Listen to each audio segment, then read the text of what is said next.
resolve its border issue in a peaceful way.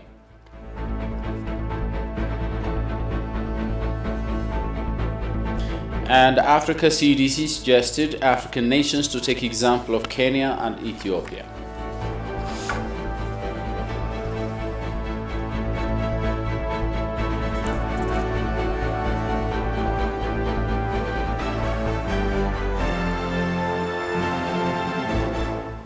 Those are the top stories in this news edition. Hello, welcome to ETV News. With the news, I'm Shamal Islam. The House of People's Representatives has passed a decision to establish an independent team in charge of addressing human rights violations related to deaths, displacements, and property damages, as well as leading rehabilitation activities. Members of the independent team are to be drawn from the Parliament, it is indicated. The team is said to be tasked with the responsibility of supervising illegal activities against citizens, monitoring trends, and forwarding recommendations to the House. The House has unanimously approved the resolution forwarded regarding recent attacks that targeted civilians in Matakkal, Beni Shangul Gumuz region and other parts of the country. The attacks and displacements are getting complicated and worse due to involvement of some elements that have hidden political agenda aimed to disrupt the reform in the country. The House has also put directives in a way to further tighten law enforcement measures and reinforce rehabilitation works. House members also urged the government to tighten law enforcement measures to identify regional leaders that might have involved in the issue and bring them to justice, and take legal and political measures and announce the results to the public.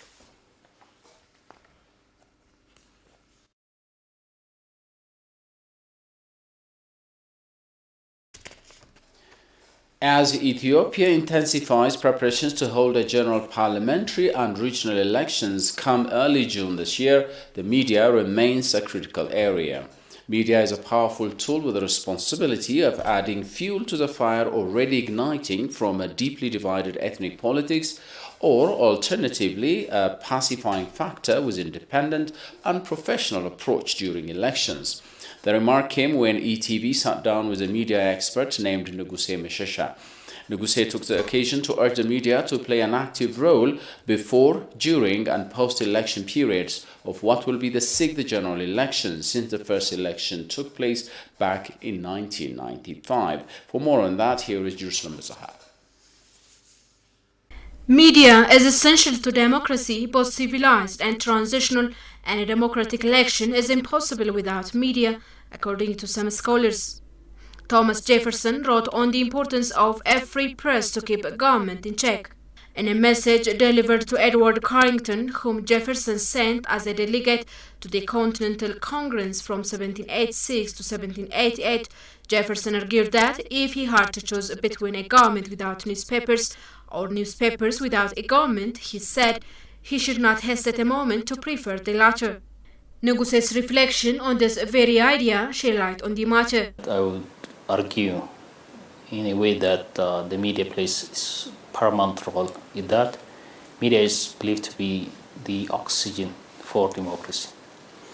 So when we think of media's role in democracy cannot be really practiced without the active participation of media.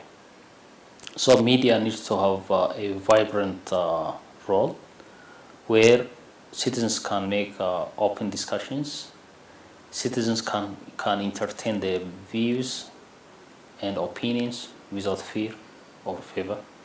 A free and fair election is not only about the freedom to vote and the knowledge of how to cast a vote, but also about a participatory process where voters engage in public debate, he pointed out. The process, he added, helps voters have adequate information about parties, policies, candidates, and the election process itself in order to make informed choices. That explains why the media must be at the forefront in informing and making citizens active during the polls. Democratic governments are known for giving the citizens the right to vote, the right to elect their electorates, and that cannot be done without the informed citizenry. So citizens would be informed mainly through mass communication channels. We do usually have a pre-election stage in democratic elections. We do have while election and the post-election periods.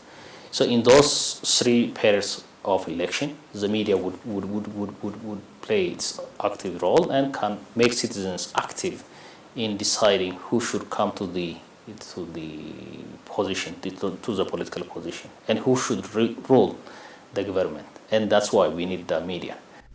Reflecting on the existence of more than 85 languages and ethnic groups in the Horn of Africa nation, Neguse said the media should be democratic enough to serve the people of Ethiopia professionally and in a responsible manner. Ethiopia is a melting pot where diverse political views, diverse cultures, diverse religious groups, diverse interest groups, and others would play in the political system of the nation. Therefore, the media needs to be independent from any of the vested interests that can put every pressure on media. So media independence is a key aspect of how we practice professional journalism. Professional journalism would be one of the vibrant force for democratic practices or democratic exercise. Therefore, every media, either print, electronic, or the social media that we come to use in the 21st century with the coming of the information communication technology. Of course, we have misutilized it, but still it has got the social media has got its own use in the political arena, in the political sphere. Therefore, all media, especially in Ethiopian election, which has been hoped to be democratic, which has been hoped to be the time in which Ethiopia would see a better light in its political history, where people who got real election votes would come and serve the people or rule the government. Neguse urged the government, political parties, academicians, media houses, and the citizens to use the occasion for speeding up the nation's progress towards a true and transparent government.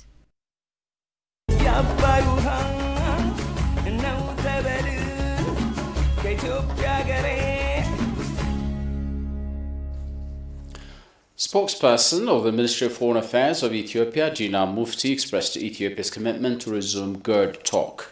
Dina said it was Ethiopia's initiation to establish an international panel of experts for unbiased and reliable scientific findings about the dam. Kasan Jani reports.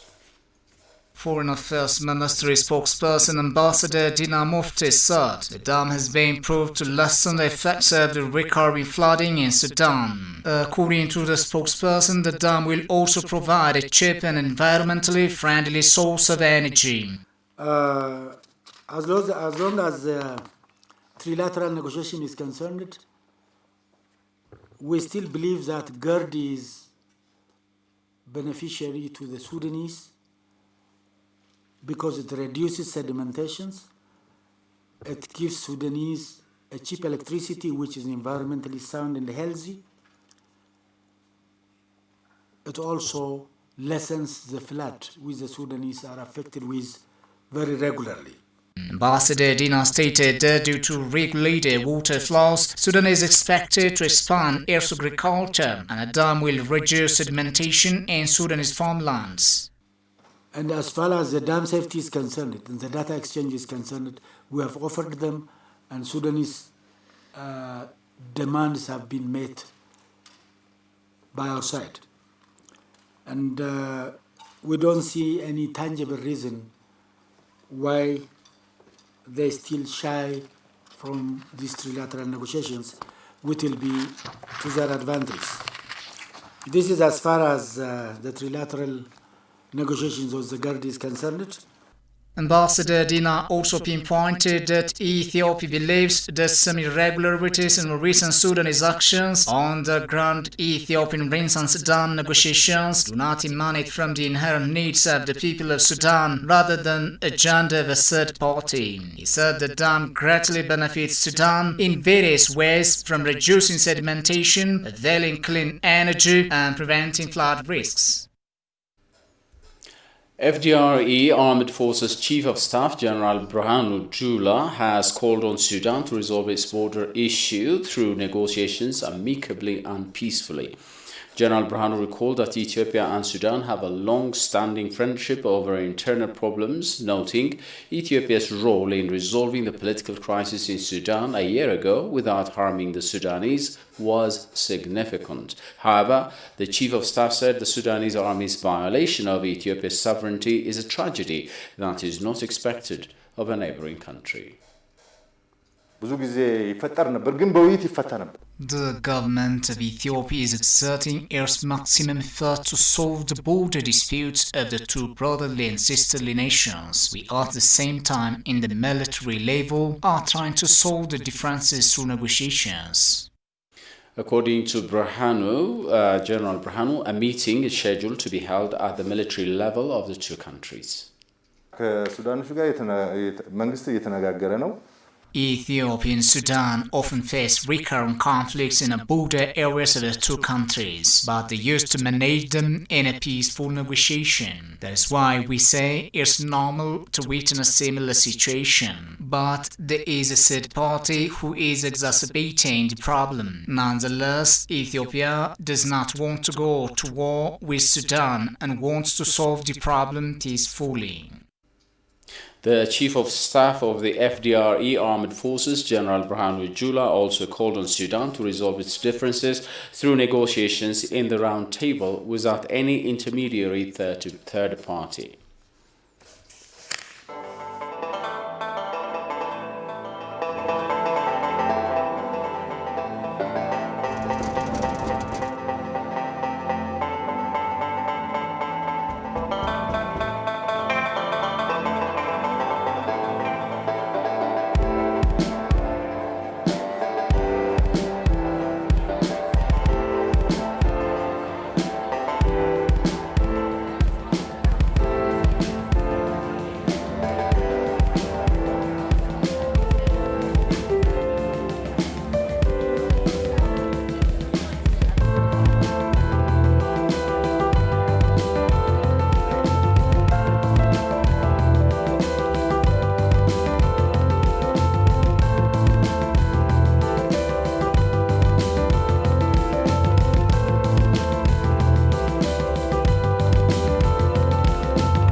Welcome back. Tigray interim administration said the federal government continued providing humanitarian assistance in Tigray region. Directions are set to address challenges that are making humanitarian assistance delivery difficult, said the interim administration. CEO of the interim administration, Mulu Nega, briefed journalists about the current development in Tigray. Goshu Melissa has more that.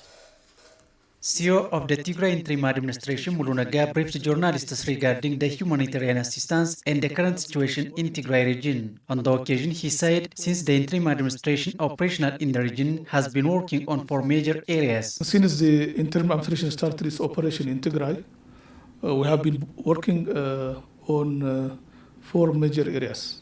The first one is to restore peace, stability, security in the region. The second one is to rehabilitate or to reconstruct, to reorganize the government structure of the region. The third one is, I think, the humanitarian aspect. The fourth one is the infrastructure. He explained that with foremost public participation, encouraging achievements have been achieved in securing relative peace and stability in the region. With regard to the peace, security and stability, there are, I think, encouraging achievements. As an interim administration, we believe that peace, security, and stability cannot be ensured without having a police force in the region, without the participation of the people. So because of this, we have been working to reorganize the police forces in the region. So far, we have, I think, registered encouraging achievement. The Tigray people has been, I think, supporting in this regard by providing information towards the operation. So this is also encouraging. Saying the federal government has continued providing basic humanitarian assistance, Mulu didn't hide the fact that there were problems while distributing the assistance. From the very beginning, the federal government has already provided some support, especially supply in terms of food, especially from Shire and next from Mekelle. But the problem was not lack of supply, but the problem was because of lack of transportation for distribution. This was the problem. The second problem was, bottleneck was because of the security issue. The operation was going on at that time. We need to have a convoy, some patrol. Because of this transportation and the security issue, there was a delay in the distribution of these food supplies. The interim administration said that directions set up to address issues that make difficult to deliver humanitarian assistance. We identified the bottlenecks, and finally we set directions on how to address these problems.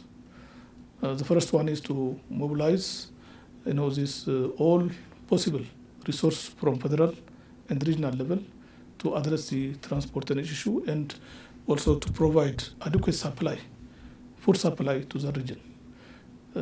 Because of this, we have, I think, seen improvements the last 3-4 days. We have already started to distribute, food supplies to the woredas and zones. This is very encouraging. We will strengthen this, and to lead this, I think, this process, we have already established a national coordination committee in Mekelle. Mulu urged Tigray people to cooperatively work with the security personnel to ensure peace and stability. Transport Minister Dagmait Moges, along with Chief Administrator of Afar Regional State, Awel Arba, inaugurated the Dicheto Truck Terminal. Built on 12 hectares of land, the terminal has the capacity to accommodate 750 trucks.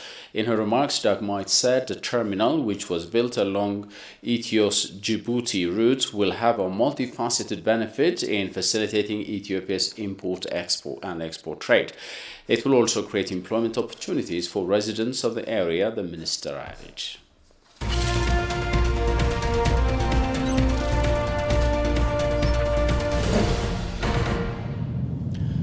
In our business update, the consumers say oil prices have risen sharply. It is also stated that the price of 5 liters of oil has been increased by more than 100 birr.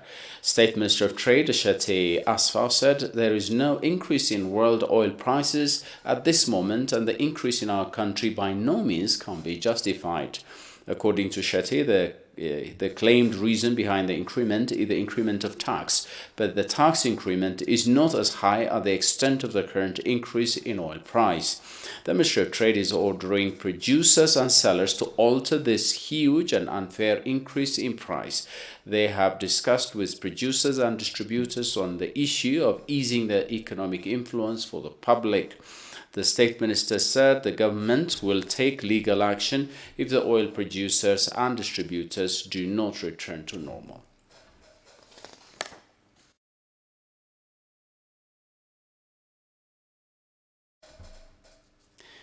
Muslims expressed their hope to get relief after Joe Biden reversed the ban on Wednesday. Citizens of Sudan, Libya, Somalia, Iran, Iraq, Syria and Yemen were banned from entering the United States. Goshu Melissa has more from Africa News. Hope and relief for Muslims were banned by the former US President Donald Trump in January 2017. In keeping to his word, President Joe Biden reversed the ban on Wednesday after his inauguration. It will be an opportunity for citizens who can travel to the United States, where American universities are of the best in the world. Doctors can apply to work in American hospitals. And of course, the Trump administration became something from the past. It was not only politically racist to Arabs and Muslims, they were also politically racist to the Mexicans.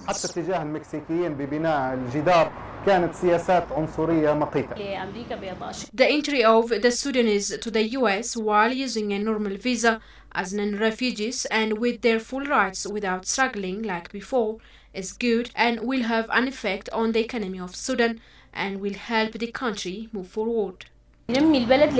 Citizens of Sudan, Libya, Somalia, Iran, Iraq, Syria and Yemen were banned from entering the United States following the ban. On the campaign trail, Biden criticized the proclamation, describing it all wrong. Immigrants visa applicants who were denied due to the ban will now be eligible to apply. During the term of the former US President Trump, which ended on Wednesday, there were sanctions against Iraqis and a lot of difficulties to the ones who wanted to move to the United States. However, under the authority of President Joe Biden, it will be a lot easier for Iraqis as they were deprived from applying for a visa through the embassy. On Wednesday, Trump left office. That was his last day, and Biden took over. Biden will hopefully be better because his statements are all for the benefit of Islam and Muslims. President Joe Biden signed several executive orders to reverse some of his predecessors' policies, including immigration and climate change. And finally, Africa Center for Disease Control and Prevention announced that works should be done in each and every country to start vaccination for COVID-19 as a prerequisite. Along with promising results of the vaccination, all countries should pay attention, like Kenya and Ethiopia, for the implementation of public health measures. In a weekly press briefing held online, the director of Africa CDC, John Nkengasong, gave updates and clarifications about COVID-19 and its vaccine. John noted that observing public health measures must continue even after being vaccinated, because being vaccinated does not mean that you can never be infected afterwards. The director said that the reason behind the strong hit of the southern African countries by the second wave of COVID-19 is that they are not avoiding conveniences on aggregates for the virus transmission. And based on reports of new cases, he illustrated Kenya and Ethiopia as good examples of implementing public health measures. He calls upon all states to take part in Africa Union's and Africa CDC's effort to immunize its population.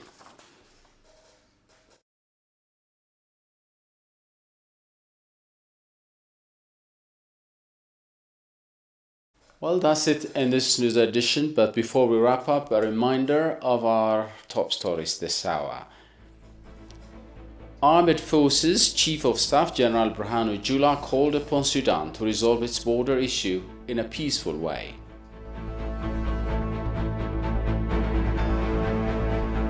And Africa CDC suggested African nations to take example of Kenya and Ethiopia.